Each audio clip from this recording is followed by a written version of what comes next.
Bueno, un cordial saludo para la gente de la Unión, para este municipio. Arrancamos este programa mencionando que el país tomó con demasiada nostalgia, y no es para menos, el fallecimiento pues de este joven congresista Miguel Uribe Turbay. Un lamentable hecho que no tiene por qué sufrir ninguna familia en el país, pero que infortunadamente, como lo dijo alguna vez el premio Nobel de Literatura Gabriel García Márquez, hace por allá ya casi 30 años, decía que Colombia sin la violencia no daría señales de vida. Muy triste esa realidad, y lamentamos mucho y extendemos un saludo de solidaridad pues a su familia y a sus seres queridos. Muy triste pues en realidad esa noticia del lunes con la que amaneció el país. Ahora bien, nos convoca a razón de esa misma línea del Centro Democrático, nos convoca un tema que se llama la privación injusta de la libertad. Vamos a referirnos vamos a trazar algunas consideraciones que tienen que ver desde el derecho penal, o más bien desde el proceso penal del que ha sido objeto el expresidente Álvaro Uribe Vélez. Vamos a señalar algunas consideraciones, vamos a referirnos de alguna forma, por ejemplo, al tema de la privación injusta de la libertad, porque es que la libertad es el principio rector del ejercicio efectivo de los demás derechos. Sin libertad no se pueden ejercer de manera efectiva los demás derechos. Y en un país social, un Estado social de derecho como lo es Colombia, como lo traza la Constitución de 1991, lo que más se enarbola en esos 380 enunciados que componen la Carta Política es la libertad. Y la libertad es necesaria, vuelvo y repito, necesaria para el ejercicio efectivo de los derechos de la ciudadanía. Menciona un profesor de la Universidad de Antioquia, Pérez Toro, dice lo siguiente, para ir metiéndonos en el tema, dice: ¿cuándo terminarán las ejecuciones extrajudiciales, las torturas, los destierros, las amenazas, las detenciones arbitrarias, en este caso las muertes? La violencia no tiene justificación. ¿Cuándo terminará todo eso para que ahora sí nos ocupemos de una de las peores torpezas y crueldades que la humanidad ha concebido? La prisión. Estamos hablando de la privación injusta de la libertad, entonces vamos a hablar, entonces nos referimos a tomamos esta frase por el tema que señala pues ese profesor. Francesco Carrara, que es un autor del derecho penal, también nos regala una frase muy interesante que dice: toda persona honorable podrá pensar que nunca en su vida cometerá un delito, pero hay de quienes piensen que nunca en su vida serán investigados.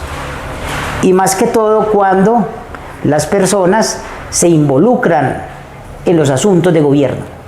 Cuando las personas dan un paso de su vida privada a la vida pública, en ese preciso instante en que dan ese paso de la vida privada a la vida pública, empiezan a ser sujetos de control disciplinario, control fiscal, control penal, control social y todos los controles que jurídicamente están contemplados pues en el marco legal. Entonces, todas las personas, los alcaldes, los concejales, todos los servidores públicos son sujetos de control. Por ejemplo, son servidores públicos los profesores también. Yo recuerdo, y además con tristeza, una experiencia muy gris que vivió un profesor en un municipio del Bajo Cauca.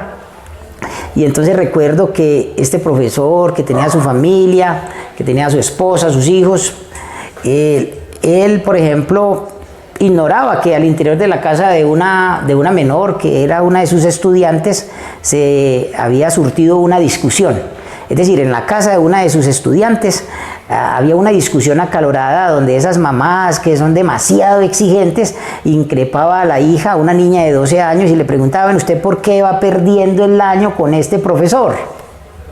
Y entonces la niña, pues en medio de sentirse arrinconada ahí por la presión de la mamá, se le ocurrió esa magnífica idea de decir: lo que pasa es que ese profesor quiere estar conmigo y yo no se lo he permitido, él me acosa.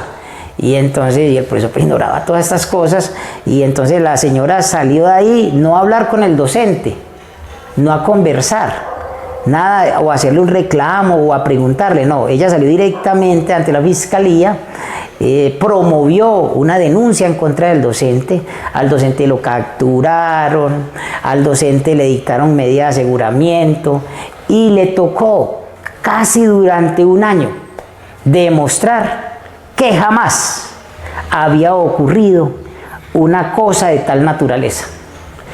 En muchos casos similares pasa eso. No estoy diciendo de que en los centros penitenciarios hay personas, todo el mundo es inocente, no, allá hay una cantidad de personas que han cometido delitos, pero también, infortunadamente, hay personas que no tienen por qué estar allá porque no son responsables del tipo penal que les endilgan.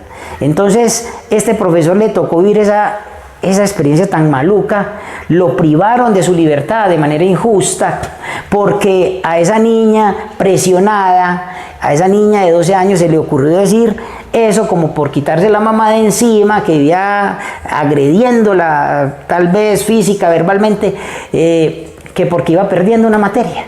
Y entonces este profesor, que ignoraba todo al respecto, y claro está, habrán profesores que sí habrán cometido esa clase de delitos, pero en este caso particular de este profesor lo privaron de manera injusta de la libertad, le tocó vivir esa negra experiencia, se convirtió esa experiencia en una tragedia familiar al punto de que la esposa, por ejemplo, de alguna forma le terminó dando crédito a ese proceso penal donde le endilgaban esa conducta, terminó dejando al esposo, se fueron del municipio, una cosa tremenda. ¿Por qué? Por no medir la consecuencia de las palabras,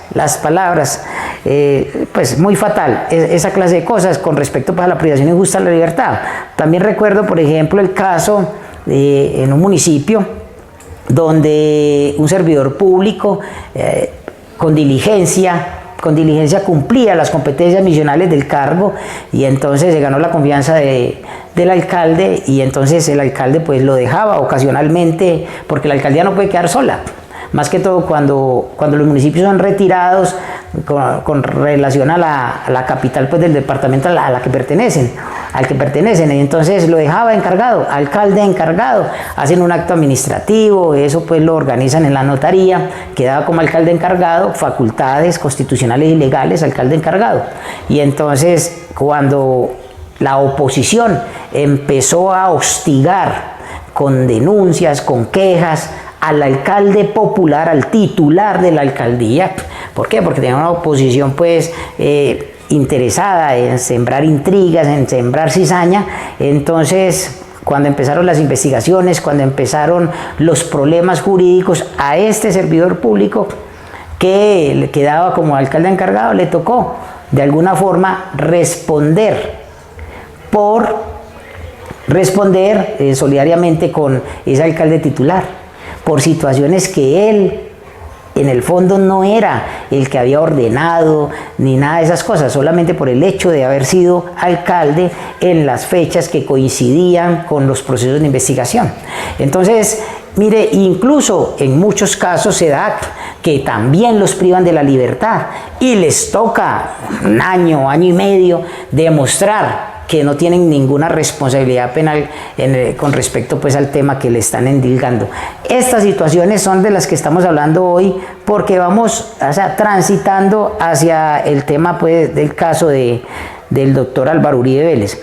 El defensor público, por ejemplo, los defensores de la Defensoría Pública, cuando una persona de escasos recursos, porque infortunadamente la mayoría de veces las personas las personas que más se ven expuestas a esta clase de procesos penales son personas de escasos recursos. Entonces, cuando no tienen los recursos suficientes para pagar un abogado defensor, ¿qué es lo que ocurre? Lo que ocurre es que un defensor de confianza, entonces lo que ocurre es que el Estado les brinda pues un defensor público. Entonces la Defensoría Pública le asigna un abogado y entonces, por ejemplo, recuerdo también muchos casos, conozco con respecto a este tema, pero en particular recuerdo el caso de una chica, una muchacha que fue capturada pues en un parque mientras su pareja pues salió disparado corriendo, apenas se percató de que la policía los estaba como rodeando y el muchacho se voló y la pelada pues, como dice el dicho, el que nadie debe nada teme, la pelada queda ahí y entonces termina involucrada en un proceso de concierto para delinquir, la privan de la libertad, entre otras cosas porque el defensor público le decía previo a la audiencia de imputación, vea, ahorita el juez, el fiscal le va a imputar unos cargos, entonces usted lo que va a hacer, y el juez le va a preguntar si se allana o no se allana esos cargos, usted lo que va a decir es que sí se allana, y pero ¿por qué voy a decir que me allano si yo no tengo nada que ver con lo que hace ese muchacho? Yo simplemente, pues yo me enamoré de ese muchacho, tengo una relación sentimental con él, pero yo no tengo por qué responder por las cosas de él, yo no estoy involucrada en eso. Podemos defendernos en ese sentido, yo tengo pruebas, tal cosa. Hombre, métase ahí, allánese, que termina más rápido el proceso. La muchacha se allanó, haciéndole caso pues a ese tipo, a ese defensor público, a ese profesional del derecho, y entonces llega, se allana, la privan de la libertad, y finalmente entonces uno dice, ¿cómo es posible que un profesional del derecho le sugiera a una persona que es inocente allanarse a un cargo viendo de que en la consecuencia jurídica es la privación de la libertad? Esas son reflexiones, como toda esta clase de programas, es una reflexión pues que hacemos nosotros en torno a diferentes aspectos de nuestro ordenamiento jurídico para que la gente tenga muy presente qué cosas en el evento en que un familiar, un amigo le toque infortunadamente vivir estas situaciones.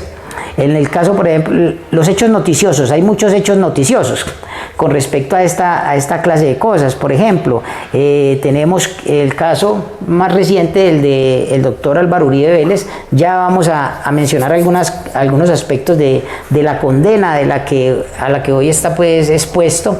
Pues claro, hay en curso una acción constitucional, una acción de tutela, donde la medida previa no se las aprobaron, es decir, no les dieron, el tribunal no le dio crédito a la medida cautelar, pero eso no significa pues de que la tutela tenga que terminar con ese mismo resultado. Vamos a mirar qué ocurre con el fallo de esa tutela. Ahora bien, por ejemplo, el juicio que avanza en contra del exgobernador Aníbal Gaviria Correa. Eso está llegando pues a su recta final, pero la pregunta que nos tenemos que hacer es, hombre, en la recta final, ¿qué se va a encontrar el exgobernador Aníbal Gaviria Correa? ¿Por qué? Porque a él también le están endilgando una cantidad de cosas. Por ejemplo, en julio, tanto la Fiscalía como la defensa del exmandatario presentaron los alegatos de conclusión. Y por el caso pues de la Troncal de La Paz, un contrato que se llevó a cabo para mejorar las vías que conducen hacia el norte del departamento de Antioquia, y entonces ahí terminó involucrado pues el exgobernador por ese tema. Por ejemplo, el mismo por el que fue suspendido, además, que a él lo suspendieron cuando estaba de gobernador, lo suspendieron del cargo, y además lo privaron temporalmente de la libertad. Entonces habría que mirar, hombre, hasta qué punto es justo que lo hayan privado de su libertad. Si él no representaba un riesgo, por ejemplo, para huir, para escaparse de la administración de justicia, estaba precisamente en el ejercicio de gobierno, estaba como gobernador de Antioquia. Entonces son cuestionamientos que uno se hace, y muchas veces entonces es ahí donde algunas personas dicen que estamos frente a juicios políticos, es decir, estamos politizando la justicia, y a veces la justicia también se vuelve política. Entonces es ese dilema del que vamos a mencionar pues ahorita. Por ejemplo, en una declaración proferida por la Fiscal General de la Nación, que es la doctora Luz Adriana Camargo, ella volvió a traer a colación, por ejemplo, el escenario de una posible imputación para el actual gobernador de Antioquia.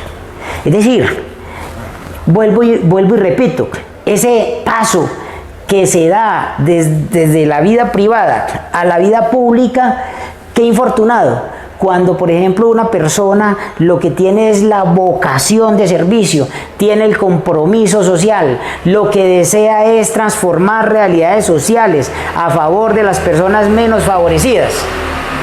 Y resulta de que en el momento en que da ese paso, ¡pum!, así como los paparazzi, caen todos los entes de control. Vamos a estar muy atentos y entonces pareciera que la mayoría de las personas, y lo paradójico es que cuando uno empieza a analizar cositas como estas, entonces uno dice, hombre, los que quieren hacer son los que más vigilan. O sea, es como si tuvieran cara de delito, vamos a perseguirlos. Y entonces, la oposición muchas veces tiene una actitud temeraria, denuncian cosas absurdas. Y lo peor es que frente a las denuncias temerarias, las falsas denuncias, lo más berriondo es que los entes de control le dan crédito.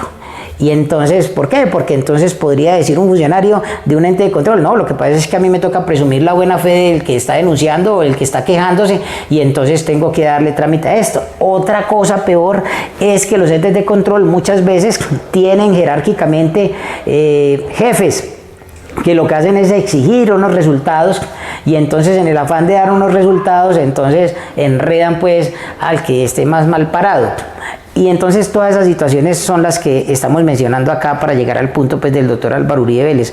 Por ejemplo, recuerdo que en un allanamiento por allá en la década del 90, 95, 96, cuando el presidente era Ernesto Samper Pizano, en un allanamiento que le hicieron a la oficina de un contador que era de nacionalidad chilena, recuerdo el nombre de él, que era Payorami.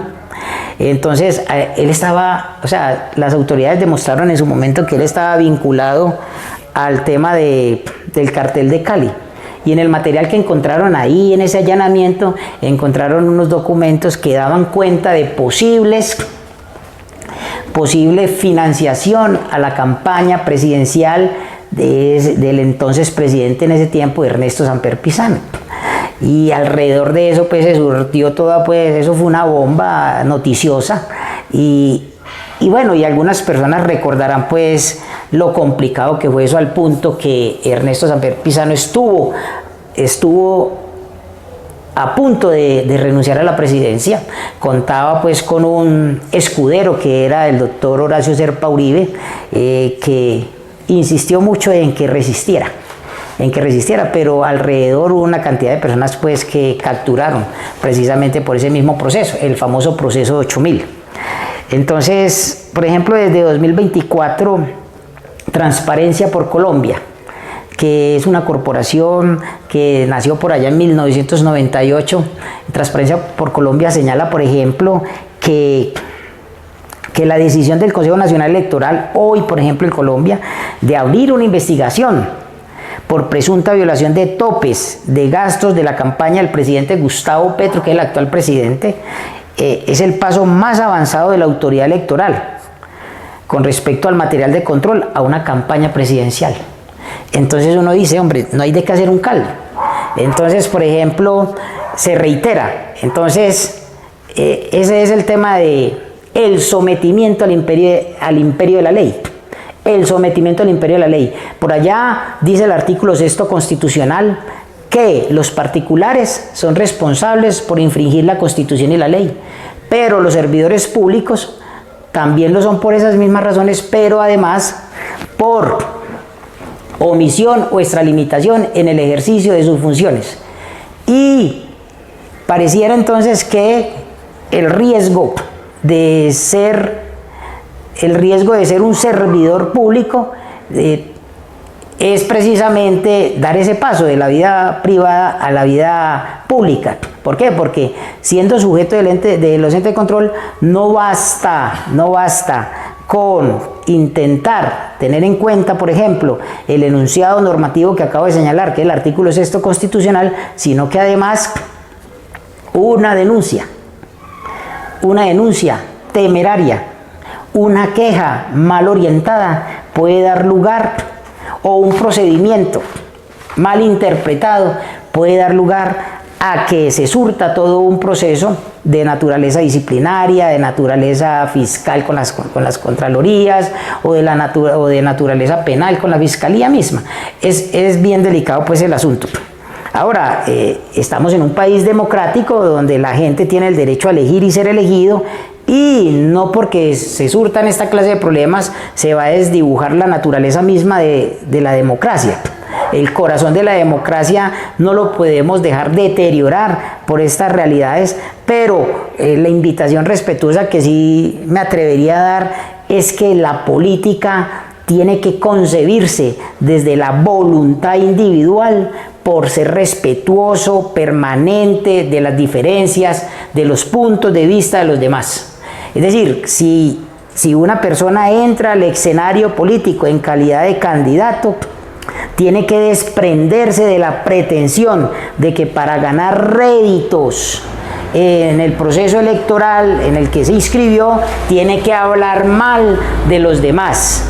Es el mismo llamado de atención, y eso de manera respetuosa, para quienes fungen como oposición, por ejemplo, en una entidad territorial como el municipio de La Unión. Hombre, yo puedo estar en contra de las posturas o las decisiones que esté tomando la administración de turno, pero eso no puede, o sea, no se puede personalizar esa diferencia, porque cuando se personaliza esa diferencia, entonces decimos de que no, soy enemigo de esa persona que hoy es mandatario o mandataria.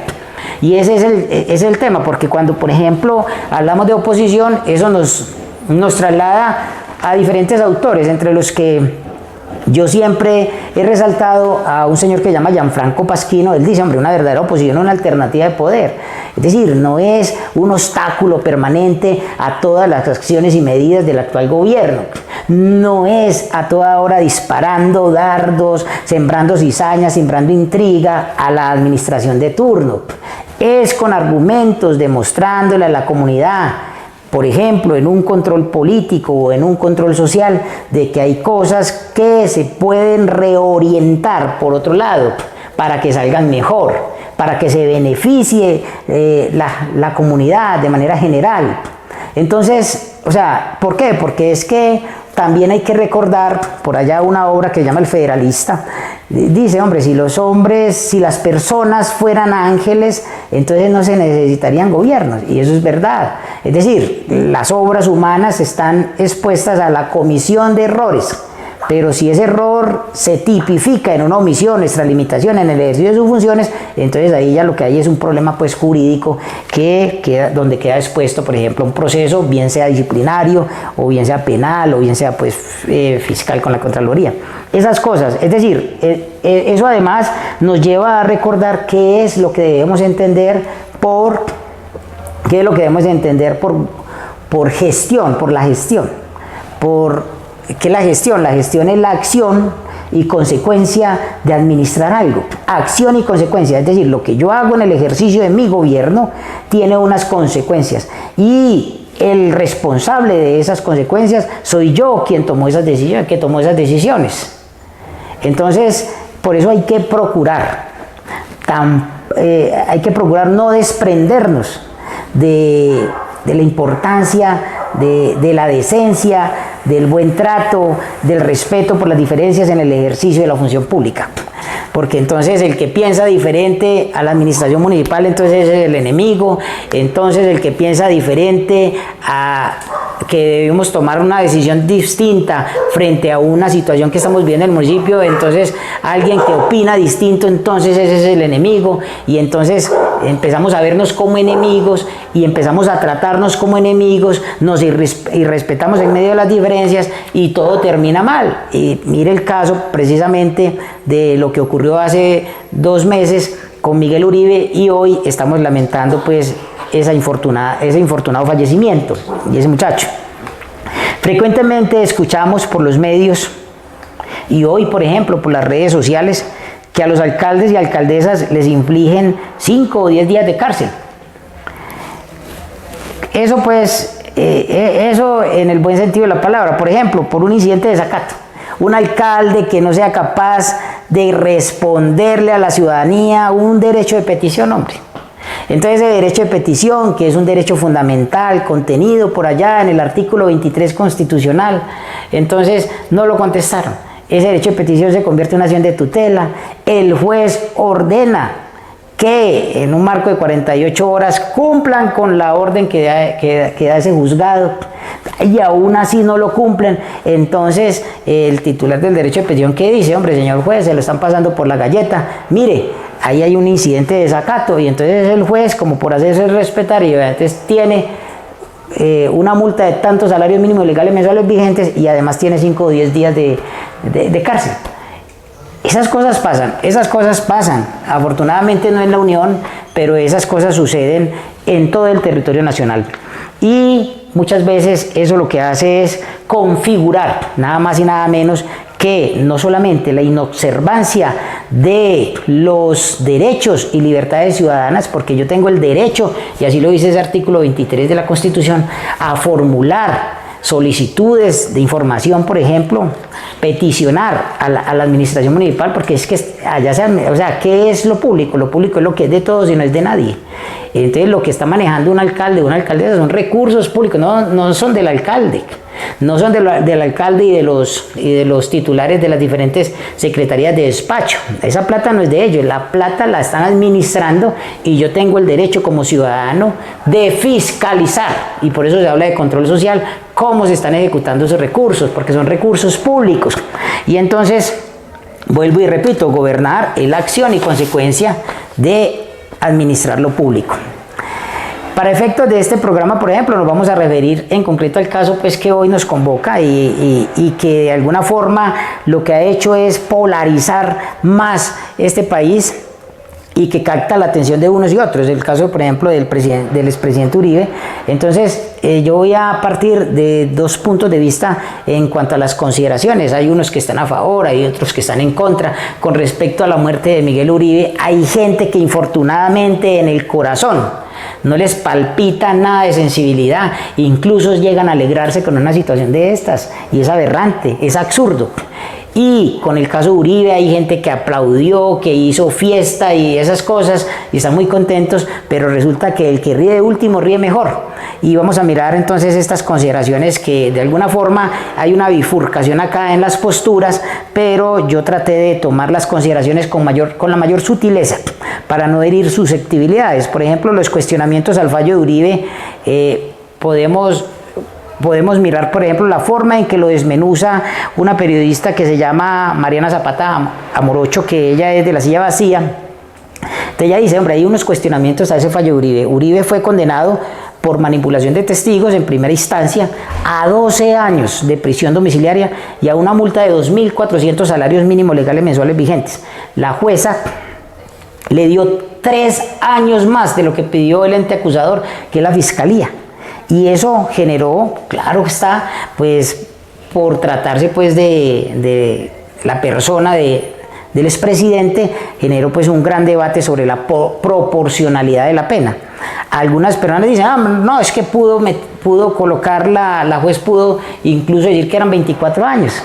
Antes fue condescendiente, y más allá de eso, lo que hay es que analizar de fondo cada uno de los elementos constitutivos de ese fallo, que fue pues de más de 1000 páginas, que también pues es bien curioso pues las particularidades de eso, porque más allá de tratarse de un fallo, algunos juristas podríamos inferir de que lo que trata es como de el cumplimiento de una misión donde se justifica de alguna manera pues la decisión que finalmente se tomó.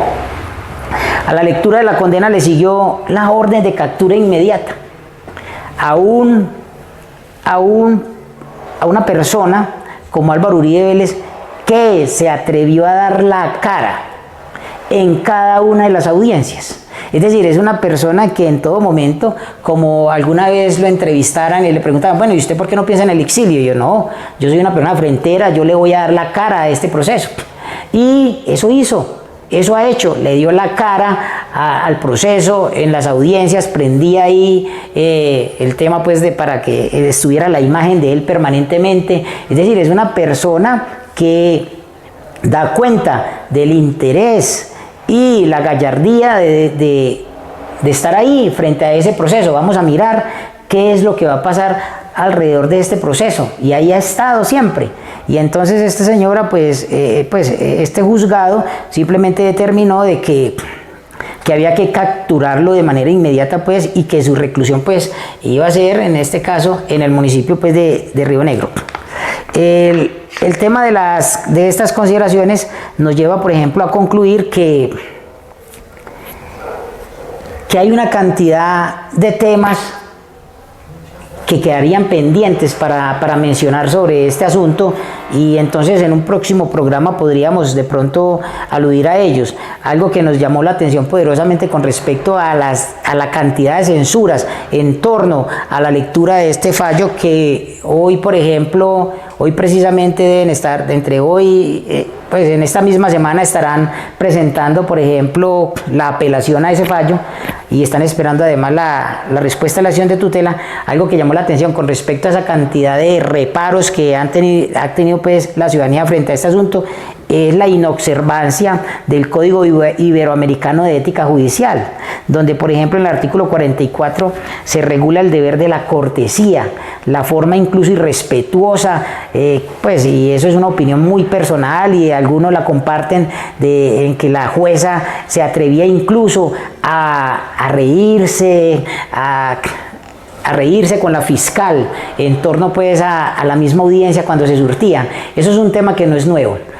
Conozco casos donde el juez o la jueza en una forma de cofradía se amanguala con el fiscal y se ríen de la persona a la que van a meter a la cárcel, a la persona que... Esa clase de cosas se han visto, yo las he presenciado y me ha parecido pues absurdo, e incluso me ha desanimado en el ejercicio, por ejemplo, de esta profesión, cuando uno en una audiencia ve que un juez con el fiscal pareciera de que estuvieran pues ahí poniéndose de acuerdo para incluso lesionar los derechos, los principios generales del derecho y los derechos que particularmente le asisten a una persona que está a portas de ser privada de manera injusta de la libertad.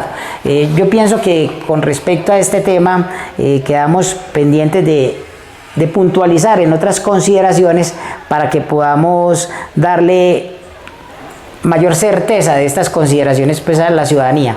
Yo les agradezco pues en principio que en esta primera parte del asunto nos hayan escuchado, les agradezco mucho y que Dios los bendiga hoy y siempre.